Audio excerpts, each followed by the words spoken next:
यमुनानगर में सीता अपने बेटे कुशल के साथ रहती थी। बेटे कुशल के बड़े हो जाने पर वो उसकी शादी पास ही के गांव की एक लड़की खुशी से करवा देती है। बहू, तुझ जैसी खूबसूरत बहू तो इस पूरी सोसाइटी में किसी की नहीं। बस अब तू इस घर की सारी जिम्मेदारी उठा ले तो मेरी चिंता खत्म।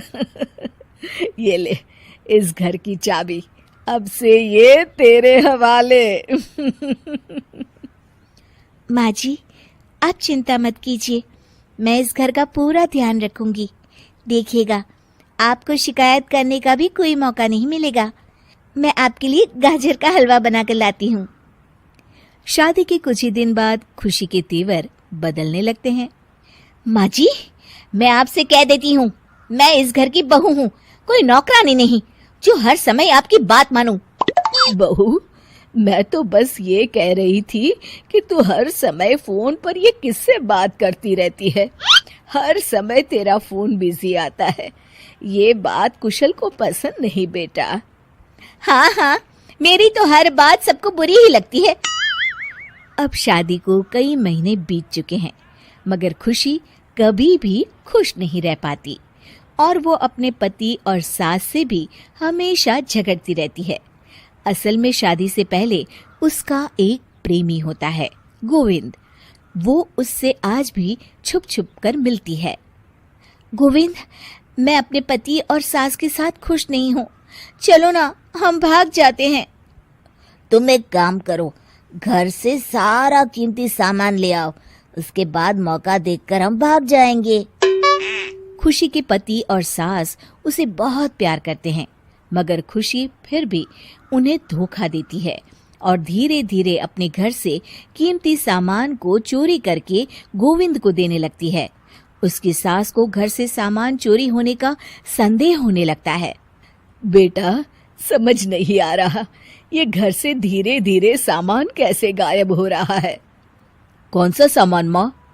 अरे वो चांदी के बर्तन जो मैंने बनवाए थे वो दिख नहीं रहे। यहीं कहीं होंगे माँ, आपकी बहू ढूंढ देगी। कितने बेवकूफ हैं ये माँ बेटे, इनका सारा सामान मैं गायब कर दूंगी और इनको पता भी नहीं चलने दूंगी। और इस तरह से धीरे धीरे खुशी घर का सारा कीमती सामान चोरी करके गोविंद के पास रखवा देती है और कुछ महीनों बाद उनके पास बहुत कीमती सामान इकट्ठा हो जाता है और दोनों भागने की योजना बनाते हैं। खुशी, आज रात को आधी रात होते ही तुम अपने घर से भाग कर आ जाना। मैं गांव के पुराने बस स्टैंड पर तुम्हारा इंतजार करूंगा। ठीक है। खुशी अपने कपड़े और गहनों की पोटली बांधकर पुराने बस अड्डे पर पहुंच जाती है और देखती है कि वहां तो कोई भी नहीं है।